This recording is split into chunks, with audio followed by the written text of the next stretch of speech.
Ano yung intellectual property rights? Anong paraan para hindi makopya ang product mo? Ayan. Tuloy-tuloy pa rin po tayo ngayon sa ating usapan tungkol naman sa kung ano nga ba yung mga patok na negosyo sa kasalukuyan. And with that, merong mga ideas na ibibigay sa atin si Ms. Rowena. Ano ba yung, Rowena, yung mga pumapatok na negosyo ngayon? Sa ngayon, marami nang sumusubok ng franchising, no? Bakit franchise? Specifically, food franchise.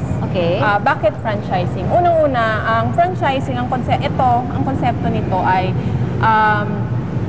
bumibili ka sa isang kumpanya, no, ng rights para magamit mo yung brand niya, no, at para maipagbili mo yung produkto niya. Na may sistema ng kasama. Na may sistema ng kasama at may kasama na ring customers. Yes, Kasi oo. nag-ooperate na yung business na yun ng ilang taon, kilala na siya. Yun ang franchising. Ang kagandahan nito, lalo na karamihan ng mga nagsisimula ng negosyo ngayon, wala tayong background sa business. Kaya yun ang gusto nilang puntahan. Kasi yun, hindi ka na talaga mangangapa dahil may sistema na siya. At may susubaybay na sa'yo. Sino yun? Yung franchisor mo. Okay. Ngayon, ang mga maraming bumibili ng franchise, yung mga yung pagkain ng produkto nila. Bakit? Unang-una, mababa lang yung franchise fee. Mababa lang yung franchise package. Yeah. Usually, of course, hindi naman katulad ng Jollibee, ng Greenwich, ng McDonald's. Okay. Na malaki yun, milyones ang halaga. Ngayon, may mga food franchises na as small as mga 200,000, 250,000. Pwede na. Pwede ka naman kapagsimula. Rowena, At yun ay negosyo mo talaga. No? Negosyo mo yun, sarili mo yun. Ang ano mo lang, meron lang is yung franchise or yung company na bibilhan mo ng franchise, yun lang ang mag-guide sa'yo. Yeah. Pero sarili mong negosyo.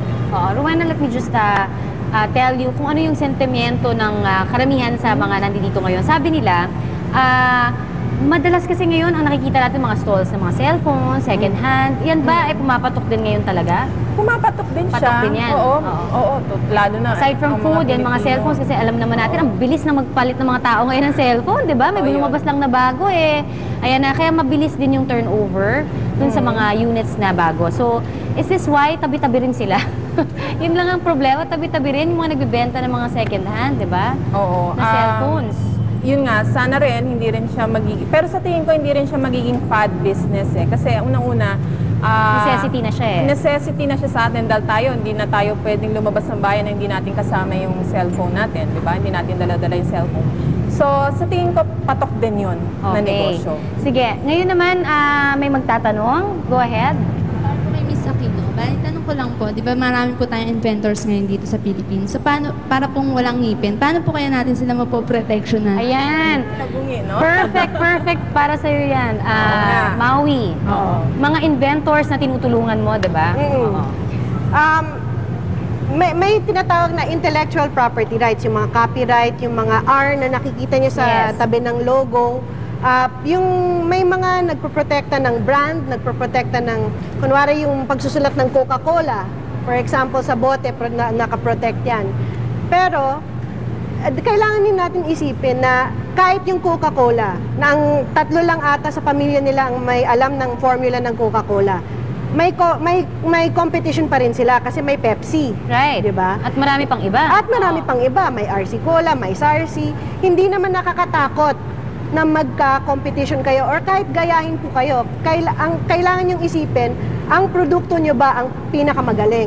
At hindi kayo mahihiya na ibenta to sa publiko. Kasi kahit anong kompetensya nyo, kaya may protection po kayo o wala, 'di ba? Talagang lalabas din ng katotohanan kung ano yung pinakamagandang produkto o kaya service. Alam mo, correct me if I'm wrong, Rowena, but I think ang intellectual property rights ay very limited din ang protection na makukuha. Insofar as I know, correct me if I'm wrong, dahil sa palitan mo lang ng konti yung itsura ng logo, iba na yun, sa'yo na yun, di ba? Tama ba? Tama ka doon, Connie. Tsaka isa pa, para magkaroon kayo talaga ng proteksyon, kailangan iparehistro nyo siya sa Intellectual Property Office. Ngayon, ang proseso nun ay medyo matagal, mula sa pag-file ninyo sa IPO hanggang sa makuha nyo talaga yung rehistro nun, umaabot siya ng mga 2 taon. Pero ang kagandahan naman yan, meron silang tinatawag na yung protection na makukuha nung unang nag-file. So, pag final nyo pa lang, kahit na hindi pa talaga rehistrado siya, meron na kayong protection nun kapag kunyari may nadiscover kayong produkto sa merkado na ginagaya yung produkto nyo, pwede nyo siyang dalhin sa korte at sabihin nyo na eto ginagaya ako. Ngayon, ang korte, kayo kagad yung kakampihan dahil meron na kayong pending application sa IPO. Ngayon naman talagang bibigyan namin kayo ng perfect example ng negosyong pumatok. Kung wala na ho kayong load, aba, ito na mag-log on sa chika.com ni Dennis Mendiola. Chika, sino kaya ang nakapag-coin ng salita na to? Alam niyo po, sa dinami-dami ng mga salitang naimbento ng mga Pinoy, isa na yata ang salitang chika sa pinakapopular. Sabi nga nila, chika may mean kwentuhan o usapan. Pero sa texting capital ng mundo at sa maraming bahagi po ng mundo, ang chika ay isa ng malaking negosyo.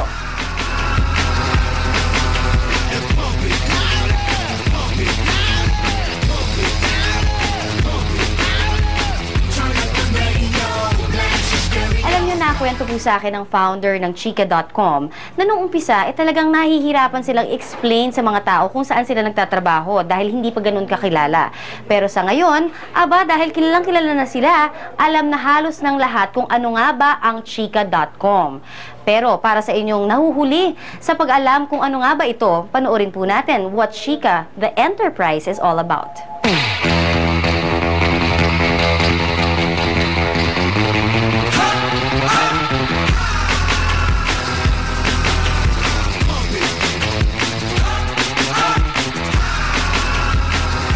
So, bakit mo napasok ang negosyo na to? Considering that nasa investment ka before and stuff, why have you decided to become an entrepreneur? Actually, ang katotohanan niyan, nung araw pa, hindi naman ako nag-umpisa bilang investment banker. Nag-umpisa ako bilang isang electrical engineer at saka computer science major. Wow, oo. So, meron talaga akong background sa computers. So, alam nyo, pag tinatanong ako ng mga tao, gusto kong maging entrepreneur, ano ba ang dapat kong gawin? Ako naniniwala ako na para maging isa kang entrepreneur, kailangan nang galing ka dun sa industriya na gusto mong maging isang negosyante. What's with the word chika muna? Ano bang, bakit mo naisip na itong gawin na pangalan ng negosyo mo? Well, I think medyo appropriate siya dahil kasi yung salitang chika, unang-una, alam natin may pagka-Pilipino yun. It could mean a lot of things. Babaeng maganda, small talk, friendly talk, warm talk. Yeah. So, this is what chika is all about. Tungkol sa mga bagay na nakakapagpagaan sa atin sa pamamagitan ng pananalita, pag-text message, paggamit ng internet. So, it's appropriate na chika talaga maging pangalan niya. So, paano ka nag-train? Ilang tao muna ang train mo, ilan ang staff mo nung nagsisimula ka? And then now, pag titignan natin, ang dami na. You have ilan About 200 people. 200 people. Yes. But when you started, ilan lang kayo? Na nag-umpisa ang chika sa isang living room sa pamamagitan lang ng mga 5 tao. Mga 3 programmer, isa dayuhan pa galing Amerika, tapos may mga part-time tayo na mga tumutulong sa atin, na may mga kanya-kanya naman silang trabaho. Nag-umpisa ang chika as a website. Ang pangalan nun, iregalo.com. Ang service ng iregalo.com is pagbibigay ng mga regalo para sa mga kamag-anak ng mga overseas Filipino workers sa Pilipinas. Through the net. Through the internet. Yeah. Back in 1999, year 1999 or 2000 namin inumpisahan yan. So, compared to when you started 5 years ago, Dennis, gaano na sa tingin mo kalaki yung nilaki ng negosyo mo? Dumoble ba? Trumiple? Kung titingnan ng barometer ng chika ay sa kita lang, hindi siya, it doesn't do us justice. Because ang talagang value ng chika right now is the fact that we are in so many countries around the world. We are present in humigit kumulang 30 telephone companies sa buong mundo. At doon, yun naman ang magsisilbing pundasyon ng aming pagpapalaki sa susunod na 5 taon. So, Dennis, para dun sa mga interesadong mag-franchise sa'yo, magkano ang franchise fee? Hindi po kailangan ng franchise fee para makapag-partner sa chika. Kailangan lang po ang talino at galing at pagsusumikap. So, dalawang paraan po kung paano go. kumita sa chika. Number one, pag sa mga ibang bayan, makikipartner ka sa amin, bibigyan ka namin lahat ng teknolohiya at lahat ng lisensya para magawa yung negosyo, tapos magtutulungan tayo makapag-usap sa mga Globe at saka mga smart nila para lumaki ang negosyo. Another way para makapagnegosyo kasama namin, yung kagaya niyan, meron kaming mga partners na lumalapit sa amin, sasabihin sa amin, meron ako naiisip ng produkto, kaya nyo bang gawin? Tapos bahala na tayo mag-usap sa hatian. Maraming salamat po muli sa inyo, Thank you, Dennis. Connie. Thank you for your time. At katulad nga po ng sinabi ni Mr. Dennis sa atin kanina na ang chika daw may mean chat o kaya naman usapang personal o kaya naman intimate talk or what have you. Basta ang para sa mga kababayan natin na natutulungan nila abroad para makipag-ugnayan sa kanilang mga mahal sa buhay dito sa Pilipinas, ito pong chika.com ay talaga namang vehicle para naman sila ay mapasaya ng husto. Pero para naman sa mga negosyante, ang ibig sabihin naman ng chika.com ay talagang big business. Kaya naman hanggang sa muli po, makigo negosyo na dito po sa atin. Chika!